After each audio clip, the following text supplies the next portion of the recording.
As I said before in my Minnesota Viking preview video, this is one of my favorite times of the year, the NFL draft. And with that, I'm gonna go over my top 10 picks in this draft, and the rest of the selections that I have, they will be in the description box down below. And with that said, I will give you who I think is going to be the number 1 pick in this year's draft. Alright, at number 1, you have the Kansas City Chiefs, and I have them taking Luke Joeckel, the offensive tackle from Texas A&M. I really think this pick makes sense because you traded for Alex Smith, and you need to have somebody to protect him, and I think this will be exacerbated by the trade of Brandon Albert to the Miami Dolphins, which should be happening any time now, you would think. You can plug him in at left tackle, and you don't have to worry about that position for like the next 10 years. I mean, and he's a couple years ago he was protecting Ryan Tannehill's backside, and he protected the blind side of the Heisman Trophy winner from this past year, Johnny Manziel. So I think this may not be the best selection, but I think it's the safest pick.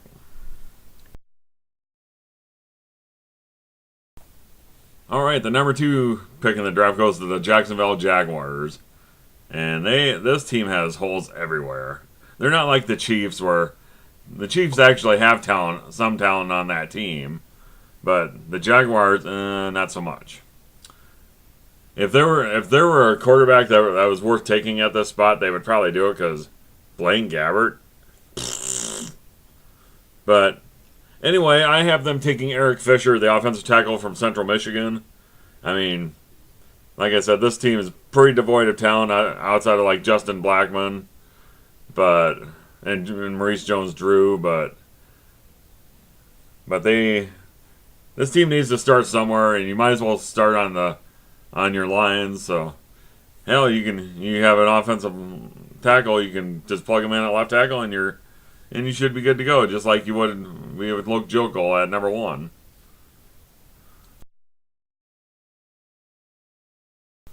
Alright, number 3 is the Oakland Raiders, and it seems like every year they pick in the top 10, doesn't it?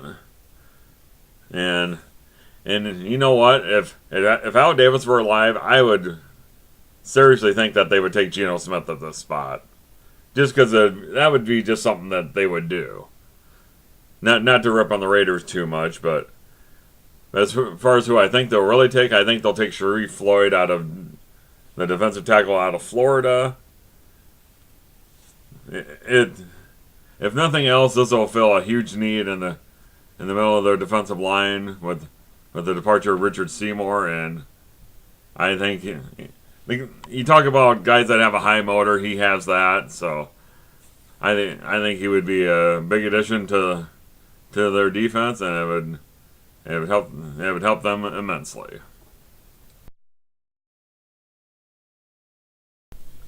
Okay, the number 4 pick in the draft goes to the Philadelphia Eagles, and this is the first time they picked in the top 5 since 1999. And the last time they did that, they took Donovan McNabb overall number 2. But as far as this year goes, I think they could go a number of different directions. But I think what they will do is I think they'll take that tackle out of Oklahoma named Lane Johnson.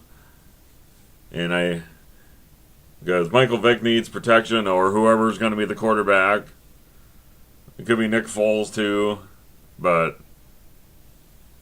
one thing you can do with Lane Johnson, you can stick him at left tackle, and you'll be set for a good 8 to 10 years, and Michael Vick will have plenty of protection there, and Lord knows he needs it.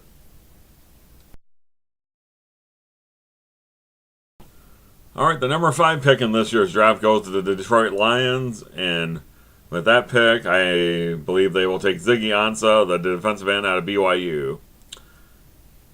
Why would they take him? Well, Cliff Averill has gone to Seattle, and Kyle Vandenbosch was cut in a salary cap move, and they may not re-sign Lawrence Jackson, so they definitely need a defensive end. And I mean, yes, he's raw and everything, but he will be a starter from day one, and with his pass rush, that I mean, if you have a good pass rush, that can help the secondary as well, just as well as a shutdown corner can. So, I think this would be a really good pick for them.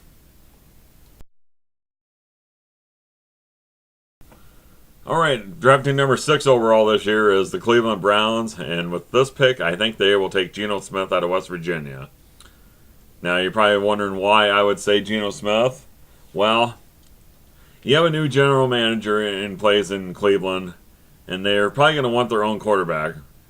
And yes, I know they drafted Brandon Weeden with their second number 1 pick overall last year, along with Trent Richardson, but Brandon Weeden is going to be 30 years old in October, and he's only a second year in the league. Well, to be fair, he did play minor league baseball, but I just have this gut feeling that that the GM wants his own quarterback, and so I think that's why he takes Geno Smith here. I think it's a big reach, but I think it's something that they're gonna do. Who knows? I could be wrong, but you never know. All right, now with the 7th pick overall, you have the Arizona Cardinals. And since none of the top 3 tackles are going to be available, which they desperately need, the Cardinals need help all along the offensive line. But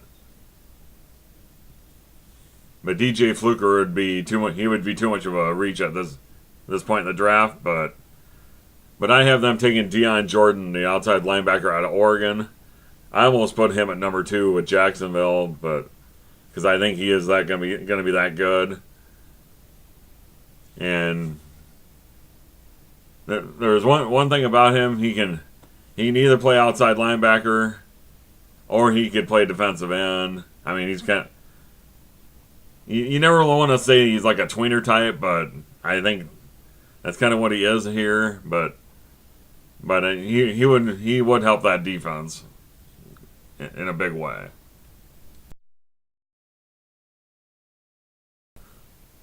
All right, number 8 is the Buffalo Bills, and it's no secret that this team desperately needs a quarterback, because this team has not made the playoffs since the year of the Music City Miracle when they lost to Tennessee in the wild card playoff, and they have finished last in the AFC East for the past 5 years. So they really need to get a long-term answer quarterback. And no, it's not Kevin Kolb. I know they signed him away from the Arizona Cardinals after the Cardinals released him, but he's not the answer, and Tavares Jackson is definitely not the answer. But the Bills have a new coach. His name is Doug Marrone. He was coach at Syracuse, and I think they're gonna take his quarterback from Syracuse with the 8th pick overall, and that is Ryan Nassib. I mean, if nothing else, it's just a case of the fact that Marrone knows what Ryan Nassib can do, and that's why I think they take him here. And they need a new face of their franchise, and he would be a good one as anybody. So. Okay, the number 9 pick in the draft goes to the New York Jets. They're one of 3 teams that have 2 first-round picks apiece, along with the Rams and the Vikings. And with the traded Darrelle Revis to the Tampa Bay Buccaneers earlier this week, it opened up a big hole on one side of the secondary. So I think what Rex Ryan wanted all along is to get D. Milliner, and that's who he's going to get, I believe. The cornerback out of Alabama.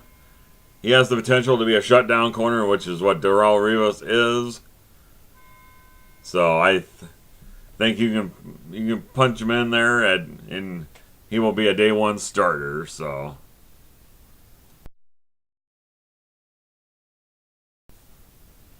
All right, and the final pick of my top 10 goes to the Tennessee Titans. And with this pick, I think they will take Chance Warmack out of Alabama, the guard. he has blocked for the likes of Trent Richardson and Mark Ingram, and last year he blocked for Eddie Lacy, and he would be a welcome sight for Jake Locker and Chris Johnson, because I mean he can open holes for him, and he can protect Locker, because I know that the Titans signed Andy Levitra in free agency, but you could probably put Warmack on the other side of him, and your guards are going to be set for a while, so I think that would be a good choice for them. But anyway, as far as the rest of my draft goes, you can look at it down below and tell me what you think about it, and I am out for now. I'll talk to y'all later.